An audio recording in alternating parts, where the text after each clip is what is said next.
자, 감정평가 관계법규 문제풀이 하도록 하겠습니다. 벌써 이제 11월이 되다 보니까 올해가 벌써 얼마 안 남았죠. 정말 시험은 1년 동안 한 번 보는 거지만 금방금방 갑니다. 올해 조금 더 열심히 하셔가지고 최대한 좀 취약한 과목들 이런 것들을 좀 보충을 하셔야 돼요. 그 감정평가 관계법규 같은 경우는 이제 문제를 푸시면서 중요한 부분들을 다시 되뇌이고 정리하시고, 다른 뭐 회계학이나 경제학 같은 것들은 조금 연습을 많이 하셔야 돼요. 그 과목들은 고득점보다는 꽈락을 넘기는 게 중요하거든요. 우리 감정평가 관계법규랑 회계학이 같은 시간에 보잖아요. 민법하고 학원론은 경제하고 같이 보니까 조금 경제학 시간을 조금은 세이브 해줄 수 있는데, 우리 감정평가 관계법규하고 회계학은 한 과목씩이니까 여기서 시간을 조금 줄여 주셔야만이 회계학에서 조금 더 시간을 볼 수 있거든요. 그래서 빨리빨리 풀 수 있는 것들은 푸시고, 어차피 시험장에서 모르는 건 모르는 거예요. 그거는 고민할 필요가 없어요. 그냥 어차피 100점 맞을 게 아니기 때문에 빨리빨리 넘어가셔가지고 시간을 최대한 줄이시고, 회계학에서 40점 넘고 감평에서 우리 감정평가 관계법규에서 7, 80점 맞으면은 이제 그게 60점 넘으면 거의 1교시 때는 60점 넘거든요. 그러면은 합격을 합니다. 자, 그래서 감정평가 관계법규는 회계학이나 뭐 그런 것보다는 시간을 더 많이 들일 필요는 없지만 그래도 계속 반복을 해주셔야 돼요. 계속 반복을 해주셔야만이 점점 줄어듭니다. 암기는 안 돼도 돼요. 왜냐하면은 기억은 계속 잊어버리거든요. 제가 누누이 얘기하지만 보고 빨리 기억을 재생하는 게 중요해요. 지금 암기했다, 시간이 지나면 또 까먹는 게 정상입니다. 그것을 두려워하시면 안 돼요. 다만 차이점은 뭐냐면 자꾸 보고 암기하면은 보면 볼수록 빨리 기억을 재생할 수 있습니다. 그래서 시험 직전에 봐서 기억을 재생해서 들어가는 그런 시스템이거든요. 그러니까 외웠는데 또 잊어버렸네. 그거는 괜찮아요.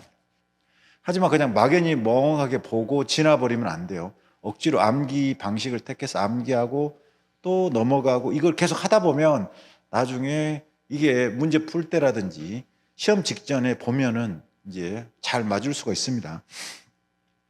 올해 감정평가 관계법규가 이 감정평가법이 개정됐죠. 그래서 개정된 내용들을 기본 강의 때도 했고 핵심 요약 때도 뭐 했는데, 이 법이 개정됐기 때문에 내년 1월 달에 시행되잖아요. 그래서 그 문제 자체 수정하기가 좀 불편해 가지고 문제를 아예 추록으로 제가 수정해야 될 문제들은 그냥 복잡하니까 따로 그냥 유인물을 해버렸어요. 왜냐하면 이 문제를 중간에 수정하는 게 굉장히 복잡해요. 그래서 그냥 관련 없는 것은 그대로 풀고 아예 그 문제 수정해야 될 것은 그냥 추록에 있는 문제로 풀겠습니다. 그래서 여기 추록에 있는 문제들은 문제집에서 X표를 쳐놓으세요. 굳이 수정을 해가면서 보는 게 조금 더 불편하시니까.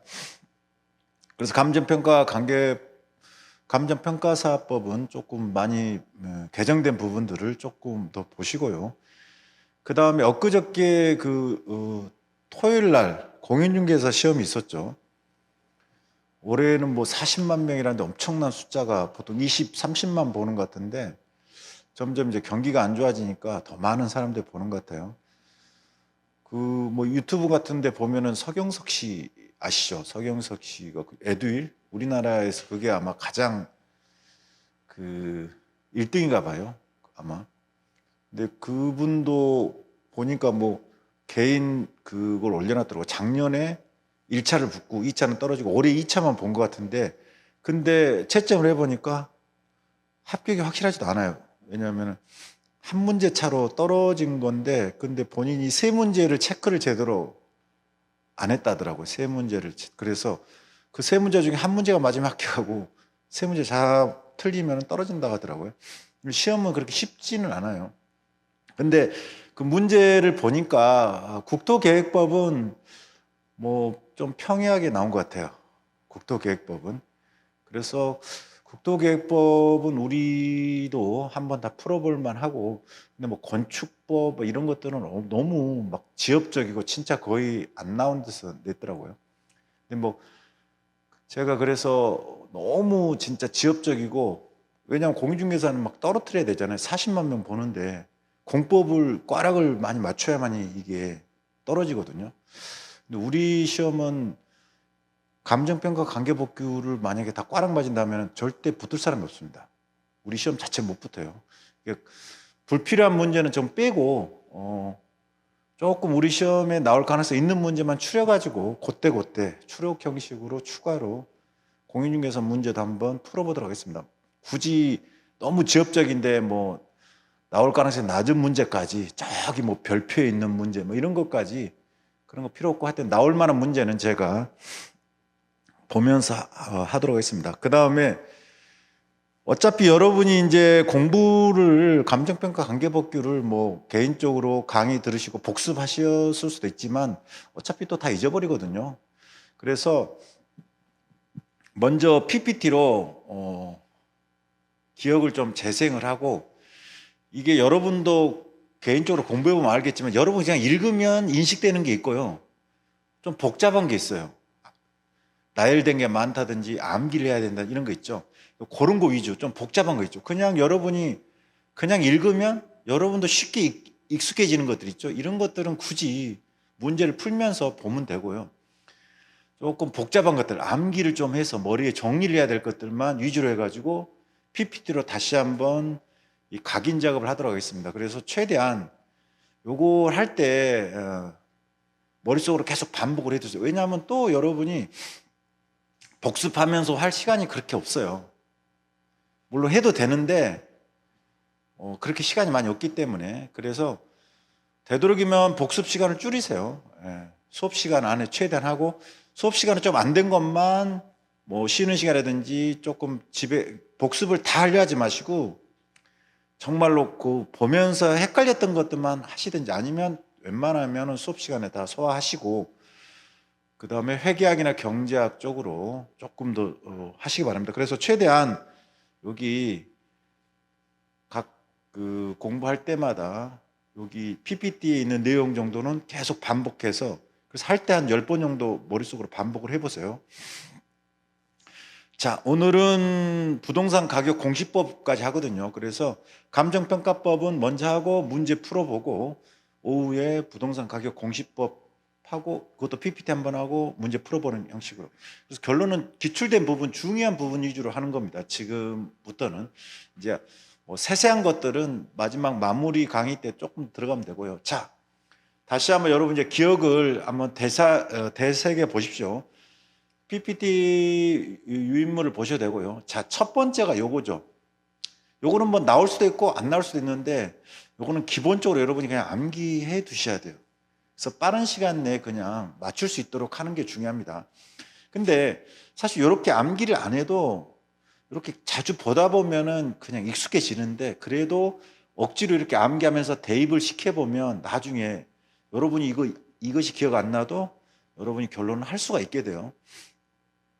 자, 감정평가란 뭐냐? 토지 등의 경제적 가치를 판정하여 그 결과를 가액으로 표시한 거다. 너무 쉬워서 이런 건 안 나오죠.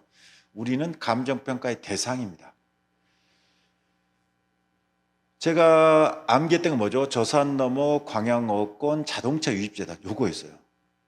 저산 넘어 광양어권 자동차 유입재단, 요거 있습니다. 그래서 요 부분을 여러분이 기억을 좀 해두세요. 부동의 일이다, 이거는 뭐 굳이 만들어 놓은 거니까. 부동산과 동산, 요거는 너무 쉬워서 시험에 안 나옵니다. 어차피 우리가 여러분이 부동산 중에서 대표적인 토지에 대해서 하는 거잖아요. 물론 건물도 하시지만은. 그래서 토지 및 그 정착물은 당연한 거고요. 그래서 부동산과 동산, 이 부분에 기본적인 거고. 자, 저산 넘어 광양어권, 요거 볼까요? 저산 넘어 광양어권, 저산 넘어 광양어권, 요거 보시고, 여기서 저작권, 산업재산권. 산업재산권은 뭐예요? 이 산업재산권은 변리사 생각하시면 되죠. 변리사. 변리사. 그 다음에 그것뿐만 아니라 광양어업권이니까 광업권, 양식업권, 어업권 이렇게. 요거 저산 넘어 광양어업권 요거를 좀 기억해 두시기 바랍니다. 그 다음에 그거 외의 것이 자동차 유입재단이에요. 자동차 유입재단. 자동차는 항상 뭐와 따라가요? 선박항공기, 건설기 같이 따라가죠. 이게. 근데 요것의 특징은 뭐라 그랬어요? 요 특징. 요것은 뭐예요? 동산이죠. 동산. 동산이잖아요. 그런데 특별 관리 대상이 되죠. 원래 동산은 일일이 이거 여러분이 뭐 휴대폰이라든지 책 이런 동산들을 일일이 등록을 하지 않잖아요. 부동산은 등기를 하고 있지만 하지만 너무 중요하기 때문에 관리 대상. 동산이지만 특수한 동산으로서 관리 대상이 되는 것들이에요. 그래서 자동차, 유가 뭐죠? 유가증권, 임목, 그 다음에 재단까지. 그래서 임목은 뭐라 그랬어요? 원래 임목은 뭐라 그랬어요? 토지의 일부로 볼 수 있죠. 여러분이 민법에서 배우시잖아요. 토지와 그 정착물이 부동산이잖아요. 그런데 임목은 따로 임목 등기를 하면 재산적 가치를 별도로 인정해서 뭐요? 요 자체의 저당권을 설정해서 이것을 독립적인 재산권 행사를 할 수 있도록 이렇게 하거든요. 그 다음에 이 재단은 뭐라 그랬어요? 공장재단, 광업재단은 뭐라 그랬어요? 재산 덩어리라 그랬죠. 그래서 공장에 있는 각종 기계, 기구 등을 하나로 합쳐가지고 요거를 마치 저당권을 설정할 수 있도록 하고요. 광업재단도 마찬가지죠. 광업하는 그 시설, 기계류 등을 하나 다 뭉쳐가지고 이걸 하나의 재산 형성, 저당권을 설정할 수 있도록 하는 거죠. 그래서 자, 동산과 부동산은 너무 쉽고 뭐라고요? 저산 넘어 광양어권 자동차 유입재단 요걸 좀 기억을 해두세요. 근데 요걸 기억이 안 나도 광양어권 보고 광이 광어권, 양이 양식어권, 어업이 어업권, 저산에서 저가 저작권 요걸 자꾸 하다 보면 나중에는 여기 그냥 나오면 자연스럽게 맞춰져요. 사실은 저산 넘어 광양어권 자동차 유입재단이 안 외워도 이렇게 자꾸 대입시키다 보면은 그냥 여러분이 쭉 읽는 것보다는 뭔가 각인이 됩니다. 못 외우셔도 상관없는데 자꾸 이렇게 해보세요. 대입을 시켜보세요. 저산 넘어 광양어권 자동차 유입재단하고 저가 뭐였지? 저작권이었지. 산이 산업재산권이었지. 요걸 자꾸 대입을 시키다 보면 이게 자연스럽게 이게 시험장에서 저산 넘어 광양어권 자동차 유입재단 생각 안 나도 요거 보면 이거 어디서 본 것 같은 느낌이 들어요. 그렇지 않고 그냥 법조문 쭉 읽다 보면 이게 인식이 잘 안 돼요. 억지로 이렇게 하다가 대입을 시키면 인식이 잘 됩니다.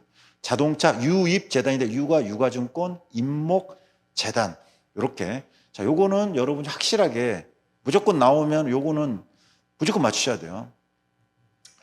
자, 감정평가의 대상은 뭐라고요? 저산 넘어 광양어권 자동차 유입재단이다. 요거는 꼭 여러분이 암기를 지금도 계속 10번 정도 속으로 되뇌어 보십시오. 계속. 저산 넘어 광양어권 자동차 유입재단. 자, 집에 가서 복습하려 하지 마시고 수업 시간에 요거 조금 되뇌어 보시기 바랍니다. 자, 요게 뭐예요? 감정평가 법인 등이 수행하는 업무죠. 예. 당연히 이 감정평가 법인 등이 수행하는 업무는 대표적인 게 뭐죠? 감정평가죠. 그건 당연한 거잖아요. 그런데 그것 말고도 있어요. 근데 요걸 제가 이렇게 감정평가 조정 부수라고 암기를 했지만 사실 뭐 이렇게 암기 안 해도 상관없는데 그래서 처음에는 이렇게 자꾸 해보세요. 감정평가 조정 부수, 감정평가 조정 부수. 여기 조정이 뭐예요? 조정. 요 밑에 조언과 정보 제공이라는 거. 조정. 조언하고 정보 제공하는 것도 감정평가 법인 등의 업무라는 거. 그래서 요거 조정. 조언과 조정. 뭐에 대해서? 토지 등이 뭐예요? 우리가 앞에서 봤던 동산, 부동산, 저산 넘어 광양어권, 자동차 유입재단이잖아요. 이게 감정평가 대상이잖아요. 여기에 대한 이용 개발에 대한 조언과 정보 제공도 뭐다? 감정평가 법인 등이 수행할 수 있는 업무예요. 조정 부수, 부수는 뭐죠? 부수되는 업무. 부수되는 업무니까 이거는 사실 안 중요하죠. 자, 그래서 감정평가 조정부수는 감정평가와 관련된 업무 외에 조언과 정보 제공, 그 다음에 부수되는 업무인데, 이 감정평가라고 제가 묶었는데, 여기 부동산 가격공시법, 원래는 이제 약칭이 부동산 공시법인데 제가 가격에다가 조금 힘을 실었어요. 그냥 여러분은 공평법원 타인 상담을 암기하셔야 돼요. 공시법이 원래 여기 축약은 부동산 공시법 정신 축약 명칭인데 공평법원 타인 상담 이렇게 하셔야 돼요. 저는 그냥 가격에다가 힘을 써서 가평법원 타인 상담을 했는데, 이 부동산 가격 공시법에 감정평가 업무도 있고요. 그 또 외에 뭐가 있어요? 대표적인 게 표준지 공시지가 조사평가 업무를 감정평가 법인 등이 하죠. 그래서 여기는 제가 감정평가 안에 집어넣었지만 엄밀히 말하면 우리가 말하는 감정평가 업무에 한정하지는 않아요. 이 가격 공시법에 따른 업무예요. 가격 공시법에 따른 업무.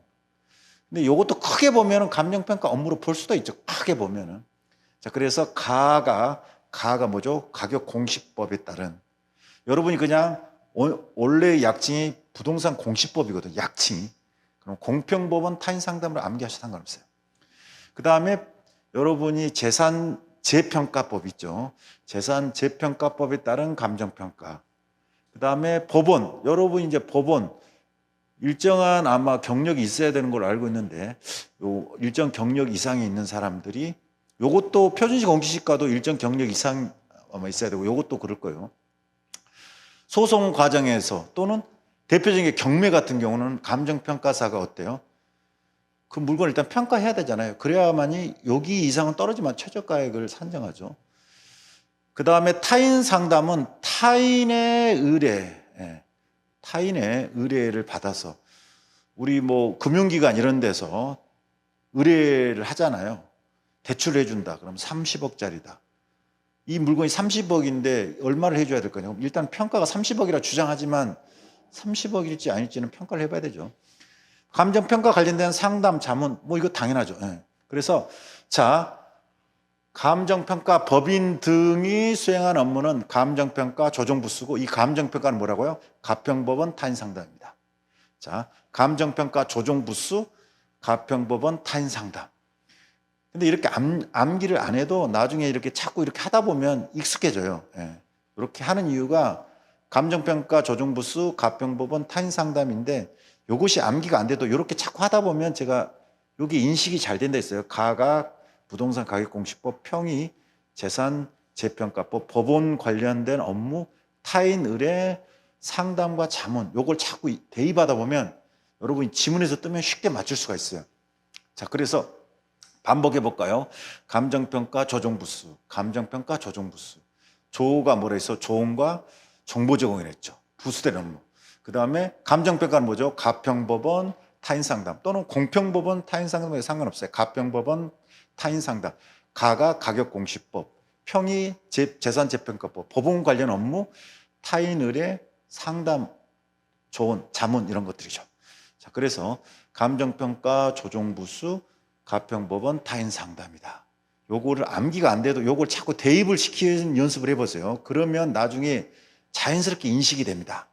그냥 이렇게 하는 것보다는 이렇게 축약된 암기랑 실제 핵심 단어를 연결을 자꾸 해보시면 각인이 실제 시험에서 잘 될 겁니다. 그래서 자, 가평법원 조정부수, 가평법원 타인상담, 자, 가평법원 타인상담, 요거 여러분이 조금 해보시고요. 자, 요거는 이제 솔직히 제가 요런 것들은 되도록이면 안 하려 했는데 그냥 요게 이제 약간 변화된 게 있어요. 왜냐하면 요 PPT는 좀 암기할 거 위주로 하는 거거든요. 그래서 요런 것들은 솔직히 안 해도 여러분이 공부를 하면은 쉽게 인식이 되는 것들인데, 하는 이유가 이 개정된 게 있기 그래요. 요거 신고 의무 개정된 게 하는 거예요. 자, 볼까요? 감정평가사는 가장 먼저 자격을 취득해야 되죠. 자격 취득의 방법은 뭐예요? 시험 합격입니다. 이건 뭐 당연하죠. 그래서 자격이 있어야만이 그 다음에 등록을 할 수 있어요. 자, 일단은 자격이 있어야 되고요. 그 다음에 자격이 있는 사람만 등록이 있어요. 그래서 등록은 뭐죠? 감정평가 자격이 있는 사람이 업무를 하려면 이렇게 돼 있죠. 그래서 자격이 있다 그래서 바로 업무를 못 하고요. 등록을 해야 된다. 근데 등록하기 전에 반드시 뭘 하라고 돼 있어요? 실무수습 또는 연수교육을 마치고 등록하라. 그러면 자격이 있다 해도 무조건 되는 게 아니라 요거 받고 여기 해라. 근데 과거에는 그냥 실무수습만 있었는데 이제 연수교육까지 들어갔어요. 근데 연수교육에 대한 구체적인 내용은 지금 시행령이 없어요. 어찌됐든 간에 실무수습, 교육이라고 생각하시면 되죠. 수습받고 등록하라. 자, 사무소를 이제 그 다음에 개설할 수 있어요. 그 다음에 일을 할 수 있어요. 자, 자격, 등록, 그 다음에 일할 수 있다. 근데 일하는 방법은 자기가 개인 사무소 설치할 수 있고요. 합동으로 할 수도 있고요. 아예 법인을 설립할 수도 있어요. 아니면 자기가 여기 소속으로 들어갈 수도 있어요. 요것들은 다 뭐죠? 사업의 주체입니다. 사무소 개설한 사람, 합동사무소를 개설한 사람, 법인을 설립한 사람들은 이건 사람이 아니라 법인이 이제 주체가 되니까 요거는 다 뭐죠? 사업의 주체들이에요. 그러면 자기가 사업의 주체로서 일할 수도 있고요. 아니면 소속으로 들어가서 일할 수도 있습니다. 물론 여기서는 소속으로 들어갈 수도 있고 법인의 구성원으로서 사원이나 주주 등이 될 수도 있죠. 대표자가 될 수도 있죠. 자, 어찌됐든 간에 이런 세 가지 형태인데 과거에는 뭐가 있다 그랬어요? 여기 있었다 했죠. 개설 신고. 신고 의무가 따로 있다 했어요. 자, 자격 취득했어요. 교육받고 등록까지 했어요. 또 신고하라고 그랬어요. 예전에는. 여기는 당연히 인가를 받아야 되잖아요. 여기는 개인 사무소는 인가는 아니지만 여하튼 신고를 또 하도록 돼 있어요. 근데 아니 굳이 등록까지 다 했는데 뭔 또 신고야. 요거를 없앴어요. 요걸 없앴어요. 왜? 어디에다 하는 것은 협회에 가입을 하면 협회에서 통제가 되기 때문에 굳이 등록한 놈이 어디서 일하냐 요거 알려면 협회한테 물어보면 돼요. 자, 그래서 요것을 나오면 틀린 지문입니다. 신고가 나오면 틀린 지문입니다. 요것 때문에 제가 요런 건 제가 잘 PPT에서는 안 하는데 왜? 너무 이거는 여러분이 공부를 하면 다 익숙하는 건데 요것 때문에 제가 요걸 넣어놨어요. 개설 신고를 해야 된다라는 것은 틀린 지문이다. 그냥 개설할 수 있다. 이렇게 이제 바뀌었습니다. 그래서 틀린 지문은 나올 수 있어요. 개설 신고를 해야 된다 하면 틀린 지문이다. 자, 그 다음에 합동은 당연히 사업의 주체가 2명 이상이 공동 사업을 하는 거죠. 그 다음에 이제 법인은 아예 사업의 주체가 자연이 아니라 법인으로 바뀐 거죠. 그래서 법인을 설립할 수 있도록 하고 이 법인을 설립하려면 반드시 뭘 해야 돼요? 인가를 받아야 됩니다. 인가는 법률행위 보충적 성격으로서 이 인가가 없으면 효력이 안 발생해요. 그래서 이 국장이 인가를 받아야 된다. 당연히 핵심인 정관이 있어야 되겠죠. 자, 그래서 요거 여러분이 잘 알아주시고 요거 개설 신고해야 된다면 틀린 지문으로 나올 수 있습니다. 개설 신고해야 된다 하면 틀린 지문 이번에 개정된 거니까 여러분이 잘 알아두시기 바랍니다. 개설 신고하면 틀린 지문이에요. 자, 이렇게 해서 우리가 뭐까지 암기했어요? 처음에 감정평가 대상, 그 다음에 업무가 뭔지 여기 세 번째 암기사항입니다. 여기 뭐요? 결격사. 요거는 시험에 좀 잘 나와요. 결격사유는. 자, 결격사유는 뭐요? 감정평가사가 될 수 없는 자. 그러면 처음에 자격을 취득해야 된다 했잖아요. 그러면 자격 취득할 수 없는 자예요. 일단 자격이 있어야만이 뭐가 될 수 있어요? 감정평가사가 될 수 있고 그래야만이 등록을 할 수 있잖아요. 그래서 결격사유라는 감정평가사 될 수 없는 자. 원래는 뭐예요? 미파 3531 중에 있어요. 자, 요거는 좀 암기를 해주세요. 미파 3531 중. 근데 미가 없어졌어요. 요거 이제 개정된 거 중요한 거 두 번째. 미성년자, 피성년 의견인, 피한정 의견인. 과거에 금치산자, 한정치산자가 이제 법이 개정돼 바뀌었잖아요. 이렇게 미성년자 등이 빠졌어요. 요거 제가 뭐라 그랬어요? 왜 빠졌다 그랬어요? 요게 어디로 갔다 해서 등록을 거부 사유로 요거 있으면 등록을 안 해주겠다 이렇게 바뀌었어요. 그러면 미성년자 등도 자격이 취득할 수가 있다. 그런데 일은 못한다 이거죠. 자, 그래서 이렇게 보시면 되고요. 왜냐하면 이런 사람들도 만약에 피성년후견 한정연이 됐더라도 나중에 이 사람이 물론 원상회복이 힘들겠지만 많이 된다 하면 그러면 나중에 다시 일을 할 수 있도록 하는 취지라 볼 수 있죠. 그래서 미파 3월 3일중인데 파산 3월 3일중으로 이제 바꿔서 암기해도 됩니다. 그냥. 근데 아직은 이제 여기 처음 개정되기 때문에 미파 3호 3일중하고 미를 X 이렇게 암기를 하시고 내년부터 그냥 파산 3호 3일중을 암기할 건데 올해 처음 개정됐으니까 미파 3호 3일중하고 미를 X 이렇게 미파 3호 3일중 미파 3호 3일중. 자, 그래서 미파는 이제 쉽고요. 이 3호와 3일중을 나눠놨죠. 이 3호와 3일중을 나눠놨죠. 요거를 잘 기억하셔야 돼요. 3호, 3일중 나눠졌다는 거. 그럼 첫 번째 3호하고 뒤에 3일중은 다르다는 거예요. 그럼 첫 번째 3호는 뭐냐? 자격이 취소된 경우예요. 뭐라고요? 첫 번째 3호가 자격이 취소된 경우. 뒤에 3일중은 형사처벌 받은 경우입니다. 우리는 다 금고 이상의 형을 기준으로 하거든요. 그래서 앞에 3호는 뭐다? 자격의 취소. 뒤에는 형사처벌. 근데 우리는 형사처벌 원칙이 뭐라고? 금고 이상의 형이에요. 그래서 미파 3호 3일중 또는 파산 3호 3일중인데 뭐라고요? 중간에 3호가 뭐라고요? 자격의 취소. 뒤에 3일중은 뭐라고요? 금고 이상의 형사처벌. 요거 9번 되시죠? 미파 3호 3일중에서 앞에 3호는 자격 취소, 뒤에 3일중은 뭐라고요? 형사처벌. 요거는 구분되시죠? 요거는 이제 기본 구분하셔야 돼요.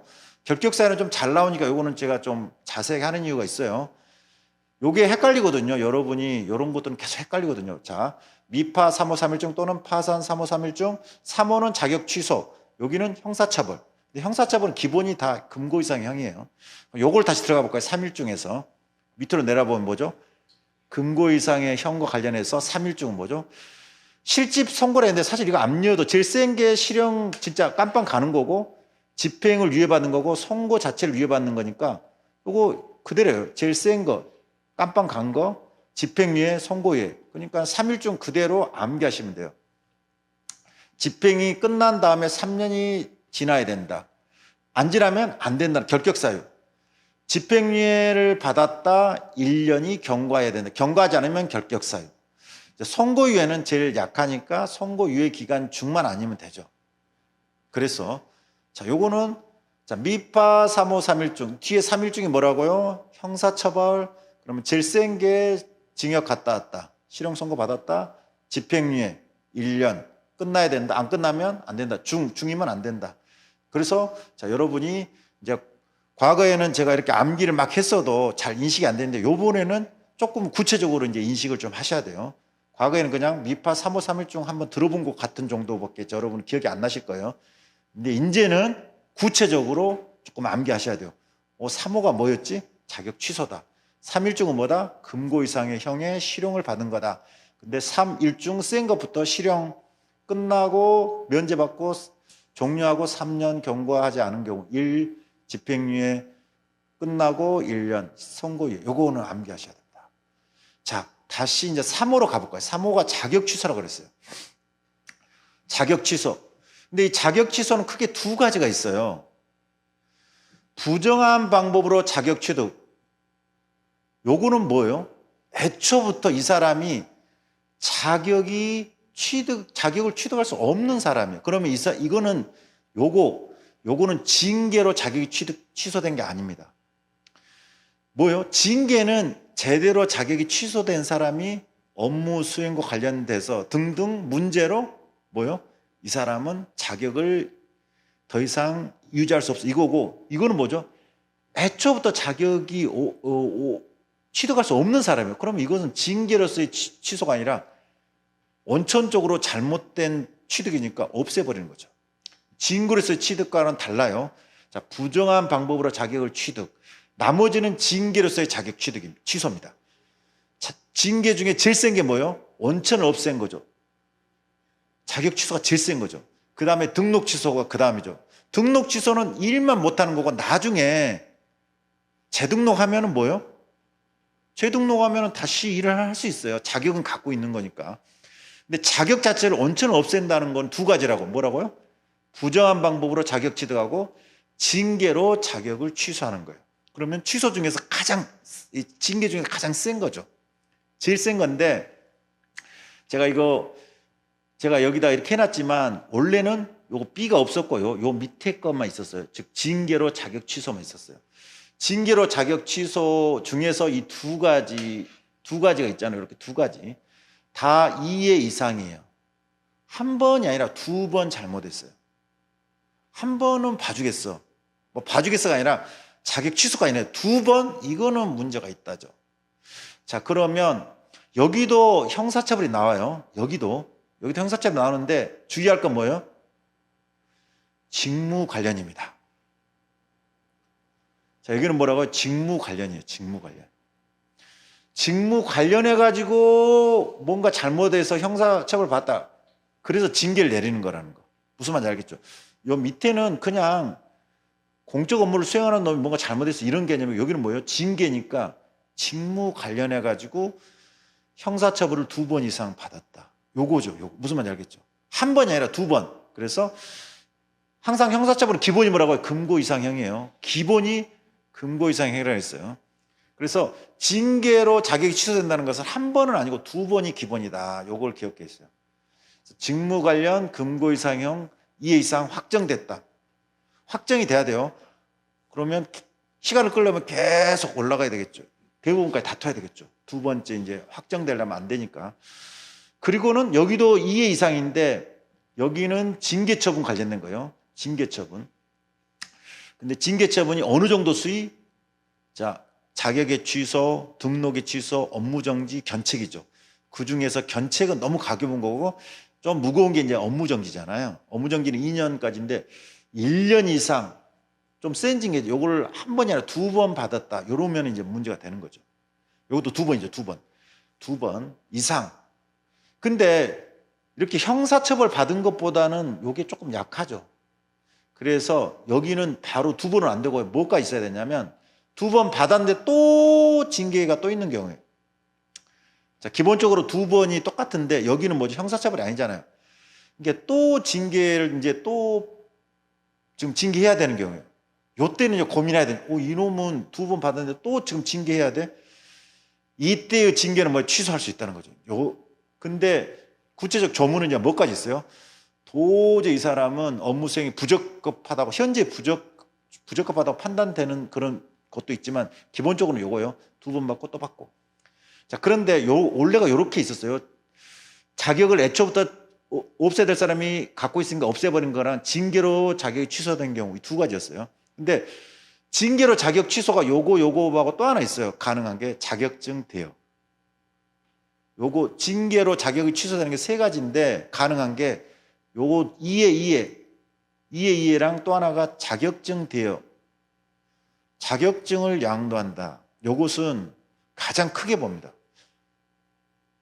자격증 대여는 요거는 명의 대여 관련해 자격증을 아예 줘버린다. 자기 일 안 하고 아예 줘버리는 거죠. 그냥 이거는 취소해야 되겠죠. 자, 근데 어찌됐든가 요렇게 해놨는데 이번에 갑자기 여기 들어왔어요. 13조에 따라 자격이 취소되는 징계에 해당하는 그런 자격 취소에 해당하는 징계를 받고 여기 그냥 들어왔어요. 근데 제가 얘기했죠. 요것은 요거랑 중복되거든요. 이번에 들어왔는데 조문이 이렇게 들어왔는데 요거랑 중복되거든요. 기존 거랑. 뭐라 했어요? 자격 취소에 해당하는 징계가 하나, 둘, 명의 자격증 대여 세 개라 했죠. 요것을 이렇게 넣었는데 조문이 정비가 안 됐다. 정비가 제대로 안 건, 하여튼, 그래서 과거랑의 차이점으로 보자면 뭐래요? 명의 대여도 이제, 자격증 대여도 이제 자격 취소, 여기에 그냥 들어가는 걸로, 이 결격 사이에 들어가는 걸로 이렇게 보시면 되는데, 자, 어찌됐든 간에 자격 취소가 하나, 둘, 자격증 대여까지예요. 근데 이제 문제는 그러면 자격 취소에 해당하는 징계니까 당연히 자격 취소가 당연한 거죠. 어찌 보면 당연한 거죠. 근데 이거는 3년이고 5년이라서 문제가 발생해요. 엄밀히 말하면. 일단은 여러분은 명의 대여는 여기 확실히 자격증 대여는 확실히 안 들어가죠. 자격증 대여는 여기밖에 없어요. 자격증 대여는. 요 두 개가 5년도 되고 3년도 되는 문제가 발생해요. 이건 조문을 정비가 안 됐어요. 근데 일단은 여러분은 요게 명시적이니까 요걸로 일단 5년으로 3, 5로 기억하세요. 3, 5로. 근데 중요한 건 뭐죠? 어떤 경우든지 징계에 관련해서는 최소 3년은 넘어야 된다는 거. 무조건 징계 이제 최소 3년은 넘어야 된다. 자, 그러면 다시 한번 해볼까요? 감정평가사가 될 수 없는 자. 결격사는 뭐라고요? 미파 3호 3일 중에서 미는 X. 3호는 뭐라고요? 자격 취소. 3일 중은 뭐라고요? 형사처벌. 형사처벌은 기본이 항상 뭐예요? 금고 이상의 형이에요. 그러면 3일 중에서 3이 뭐라고요? 실형. 1은 집행유예, 중은 선고유예. 3호는 뭐라고요? 자격 취소인데 부정한 방법으로 자격 취소하고 징계로 자격 취소 두 가지다. 근데 징계로 자격 취소가 이게 3호랑 중복되는 게 좀 있는데 어찌됐든 간에 부정한 방법은 3년이다. 요거는 확실하게 기억하세요. 부정한 방법 자격 취득은 3년이다. 3년. 그래서 요거 미파 3호 3일 중 기억했어요. 미파 3호 3일 중 미파 3월 3일 중 미는 X, 3호는 자격 취소. 자격 취소는 뭐와 뭐 부정한 방법 자격 취득과 징계로 자격 취소. 네. 확실히 기억할 건 뭐라고요? 부정한 방법 자격 취득은 3년이라는 거는 꼭 기억하세요. 그 다음에 3일 중은 형사처벌. 자, 요거 여러분이 꼭 잘 기억해 두시기 바랍니다. 자, 그 다음에 이제 뭐요? 등록을 해야 되죠. 자격이 취득했으면 등록을 하라 했죠? 근데 등록을 하는데 등록을 거부할 수 있는 사유가 있어요. 또 하나가 등록을 한 이후에 취소할 수 있는 사유가 있어요. 자, 근데 이것도 등록 취소 사유 같은 거 솔직히 보면은 그냥 읽어보면 알아요. 자, 등록 거부 사유. 등록을 아예 안 해주는 거죠. 그 다음에 등록 취소 사유. 이렇게 나눠집니다. 기본이 똑같은 게 뭐죠? 결격 사유가. 결격 사유, 즉 자격이 취득할 수 없는 자는 당연히 등록이 안 되죠. 됐더라도 취소해야 되겠죠. 그래서 결실 미취업, 결사 징계 신청입니다. 결실 미취업, 등록을 거부하는 것은 결실 미취업. 이거는 결사 징계 신청. 결실 미취업, 결사 징계 신청. 결이 뭐예요? 결격 사유는 당연한 거예요. 자격이 없는 자가 등록이 안 되잖아요. 이때라도 취소시켜줘야 돼요. 그래서 결격 사유는 당연한 거예요. 그러면 결격 사유는 뭐였어요? 앞으로 넘어오면은 미파 3호 3일 중이었죠. 결격 사유가. 무슨 말인지 알겠죠? 미파 3일 중, 미는 X니까 파산 3호 3일 중이죠. 그래서 결격 사유는 앞에서 암기했던 거죠. 그래서 결격 사유는 파산 3호 3일 중, 파산 3호 3일 중은 결론은 못도 된다. 등록 거부 취소 사유가 된다. 자, 결실 미취업, 결사 징계 신청, 결실, 자, 실무 소습 교육 등을 안 받는 경우는 당연히 등록 거부 사유가 되겠죠. 이거는 암기 안 해도 솔직히 아는 거예요. 앞에서 등록하려면 교육 받아라 했죠. 그 다음에 미취업인데 요게 이제 미가 미성년자 등이 들어왔다 그랬죠. 등록 예전에는 등록 여기 거부사유 안 들어갔는데 여기로 들어왔다 그랬죠. 그래서 미성년자 등이 결격 사유였는데 그걸 빼고 이제 등록 거부사유로 들어왔다 했죠. 그래서 일은 못하도록 자격은 취득하지만 일은 못하도록. 그래서 결실 취가 등록이 취소된 후에 3년이 경과하지 않은 거예요. 그래서 등록이 취소된 후 3년이 경과하지 않았다면 등록을 다시 할 수가 없다. 그 다음에 업이 업무 기간 중, 업무 정지 기간 중이죠. 업무 정지, 이건 당연한 거죠. 그러면 이런 것들은 솔직히 뭐죠? 이런 것들은 그냥 읽어보면 나와요. 업무 정지 기간이 어떻게 등록을 일을 못하도록 하는데. 요것도 결격 사유니까 당연히 안 되고, 실무 소속 바꿔야 되겠다 안 되고, 요거는 이제 이번에 새로 들어왔으니까 기억해주고, 요거 3년 경과만 조금 기억해주죠. 등록 취소 후 3년 경과.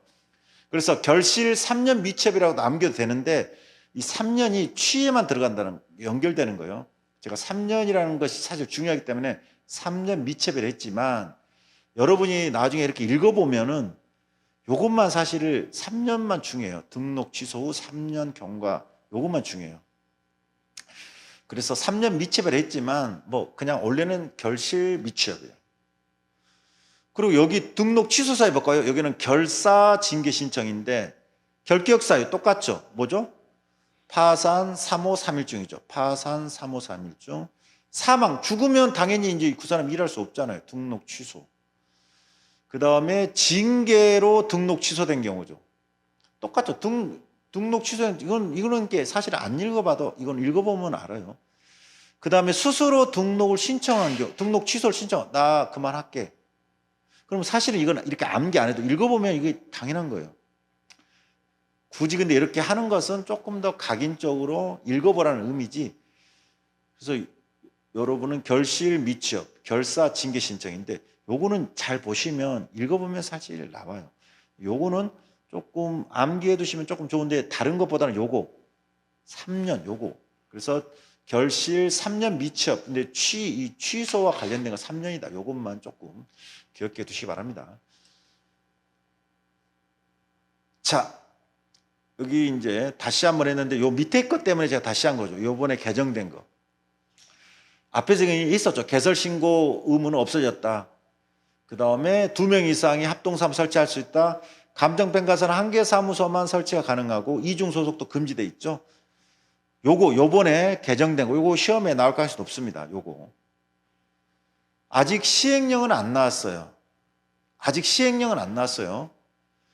정관을 작성하여 국토부 장관의 인가를 받아야 된다. 그리고 감정평가사, 요거. 대표이사, 대표사는 반드시 감정평가사인데 요거 이번에 개정됐죠. 과거에는 대표자는 아니어도 된다고 했었는데 이번에 바뀌었어요. 대표 사원은 반드시 감정평가사야 되고 이 사원이 이제는 아닌 자도 포함될 수 있다는 게 바뀌었죠. 어떻게 보면 이제 뭐 공무원 이런 사람들이 들어올 수가 있겠죠. 국토 뭐 관련돼서 일하던 사람들이. 근데 이제 법에서는 최소 70% 이상은 감정평가사로 구성해야 하는 요것만 있어요. 구체적인 퍼센테이지는 시행령에 위임했지만 지금은 법에서는 여하튼 감정평가사가 70% 이상이어야 된다. 요거. 그래서 만약에 법이 뭐 80%, 90%를 올릴 수도 있겠지만 뭐 특별한 거 없으면 70% 똑같이 할 가능성이 높죠. 근데 아직은 시행령이 내년에 나올 거니까 지금은 법상 70% 이상입니다. 요거 암기해 두세요. 그리고 이제 요거는 예전부터 있었던 거죠. 5명, 2명. 감정평가법인은 5명, 그 다음에 이 사무소별로는 2명 이상 있어야 돼요. 요거는 했던 거. 요번에 바뀐 게 요거죠, 요거. 요런 것들은 원래는 이런 PPT에서 안 볼 거예요. 이렇게 단순한 것들은 나중에 여러분 보시면 다 기억하는 건데, 근데 이번에 바뀌었기 때문에 제가 이번에 하는 거예요. 원래는 PPT는 좀 복잡한 거, 이런 것만 하는데, 요거는 이번에 바뀌었기 때문에 여러분 요거 잘 기억해 주세요. 자, 성실 의무가 있죠. 성실 의무. 성실 의무는 조금 복잡하니까 제가 그냥 암기를 해버리라고 하죠. 공자가 실비매매로 이중수도 유도하다. 근데 예전에는 책에는 아마 유도가 빠져 있어요. 왜? 이번에 유도가 들어갔거든요.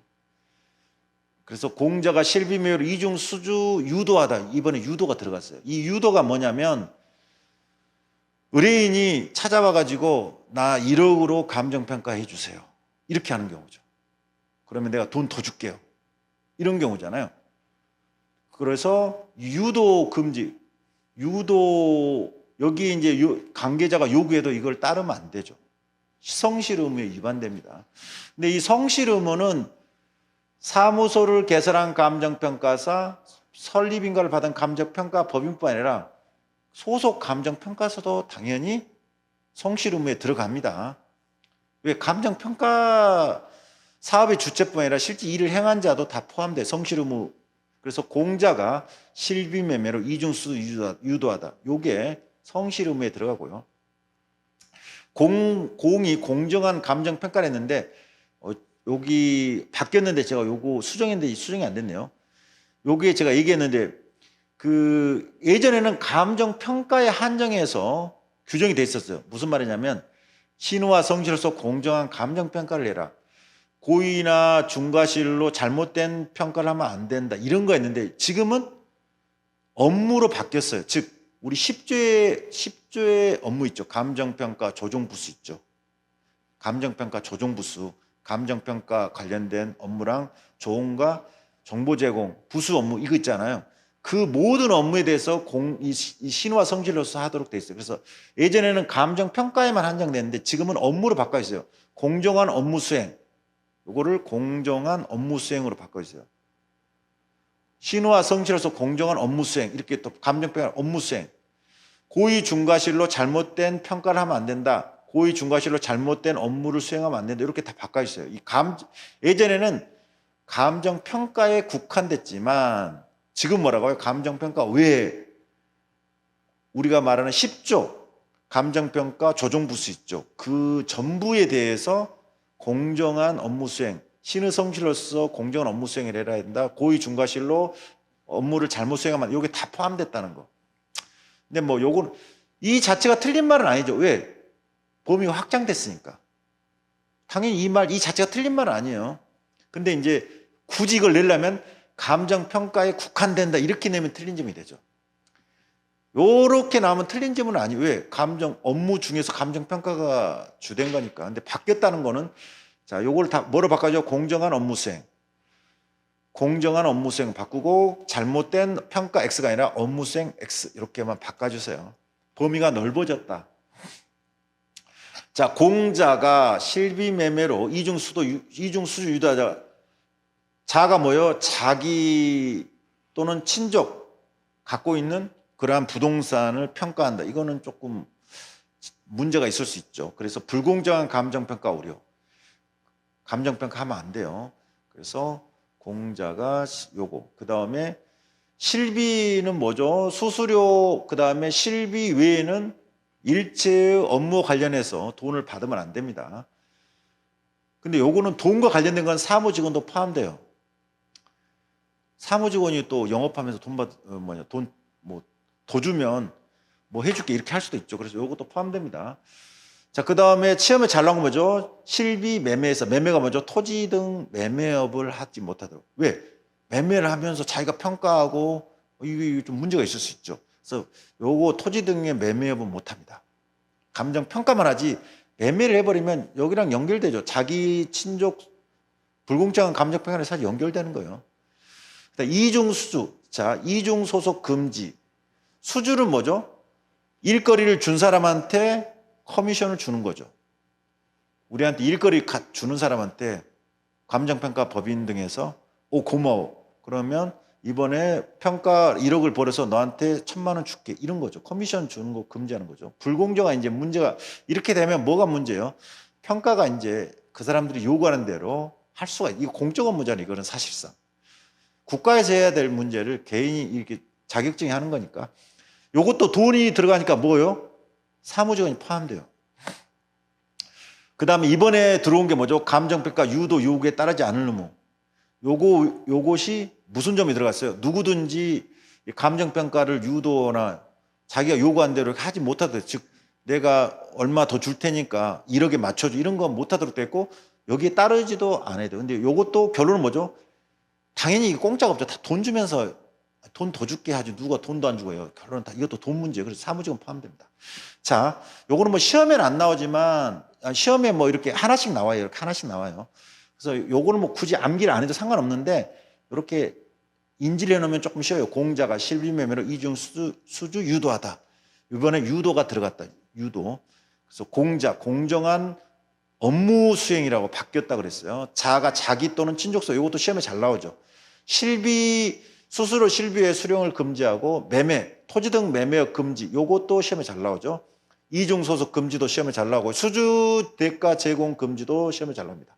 이번에 유편도 나오면 시험에 잘 나올 겁니다. 그래서 요거는 어떤 게 속하냐보다는 하나하나가 잘 나와요. 그냥 하나하나가 잘 나오니까 공자가 실비매매로 이중수주를 유도하다. 요거를 그냥 자꾸 보고 이렇게 인식하는 게 좀 편하실 겁니다. 자, 해산. 이제 끝내는 거죠. 근데 해산 사유도 시험에 가끔 나옵니다.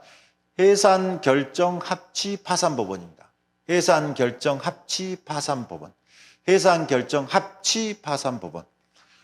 해상과 관련된 결의. 해상과 관련돼서 정관에서 정한 것. 이거죠. 해산 결정이라는 것은 해산을 결의해버린 거죠. 사원청이나 주청에서 결의해버린 거. 또는 정이 해상과 관련돼서 정관에 정한 사유가 발생합니다. 해산 사유로. 해산 결정 합병하면서 소멸하는 것은 없어지고요. 취가 설립인가 취소입니다. 설립인가 취소가 제일 센 거죠.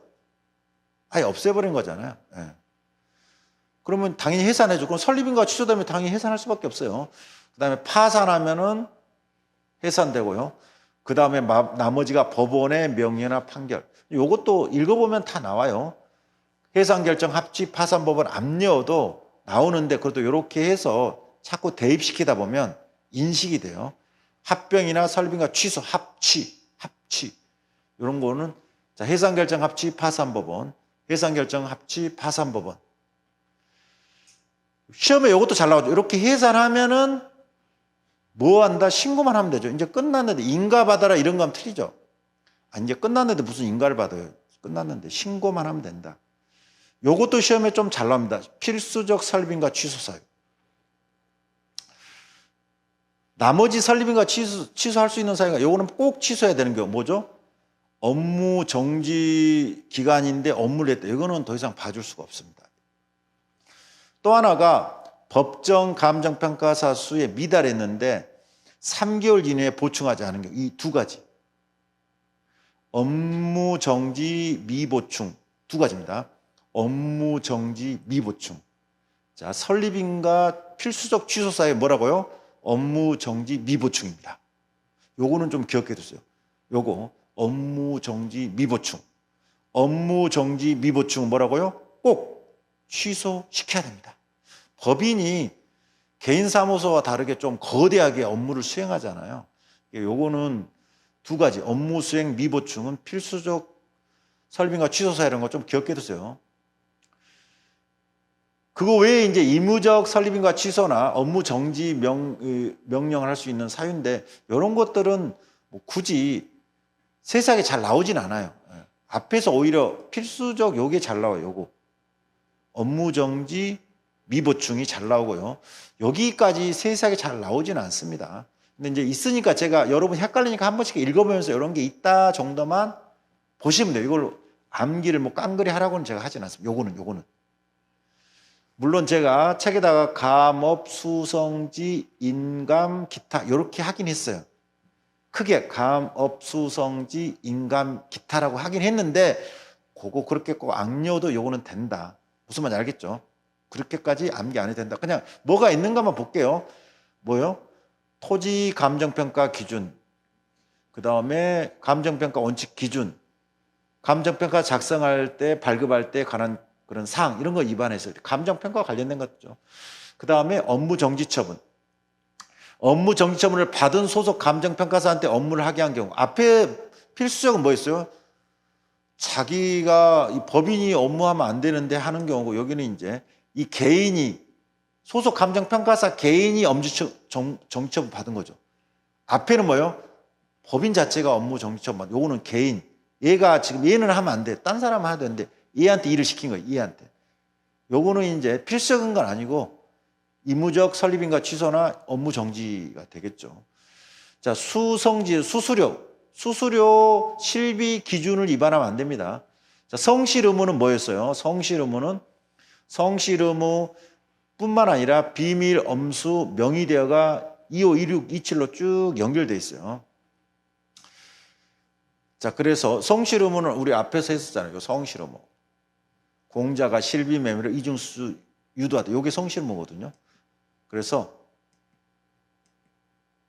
이런 성실 의무뿐만 아니라 이 조문이 연결돼 비밀, 엄수, 명의대여도 크게 보면 성실 의무에 연결된다 봐서 제가 성실 의무라고 했어요. 그래서 명의대여가 조문을 보면 두 가지가 있어요. 타인에게 내 성명이나 상호를 사용하게 하는 경우하고 내 자격증 자체를 양도하는 경우 두 가지가 있어요. 그러면 뭐죠? 내가 일하면서 또 딴 사람이 내 명의를, 내 상호나 이름 쓰면서 일하도록 하는 거고, 그거랑 아예 내 자격증을 아예 줘버려. 나는 일 안 하고. 이 두 가지인데, 요 두 번째 자격증 대여는 뭐라 그랬어요? 필수적 이 자격 취소 사유라고 그랬죠. 그래서 명의대여가 두 가지예요. 그래서 수성지에서 이 성실 의무는 성실 의무, 비밀 엄수, 명의대여 금지는 크게 성실 의무에 포함되는데 이 성실 의무는 뭐라 했어요? 공자가 실비 매매로 그다음에 뭐죠? 실비매매를 이중수주 유도하다. 요거죠. 자, 요거고 비밀엄수 요렇게. 근데 이거 여기 보면 소속 요거까지 시험에는 잘 안 나옵니다. 제가 해놨고 소속 감정평가사나 사무직원에 대한 상당한 주의 감독을 한 경우는 요거는 제가 이렇게 해놨는데 여기는 성실 의무와 관련된 돈 문제와 관련된 거예요. 요거는 실비 외에 돈을 받은 경우하고 그 다음에 그 수주 대가로 이익을 제공하는 요 두 가지만 여기에 사실 속해요. 여러분은 너무 깊게 들어가니 요건 시험에 잘 안 나와요. 여기 소속 감정평가사나 사무직원에 대한 상당한 주의 감독을 하는 경우는 제한다. 요게 다 포함되는 게 아니라 여기 성실 의무에서 돈과 관련된 두 가지가 있잖아요.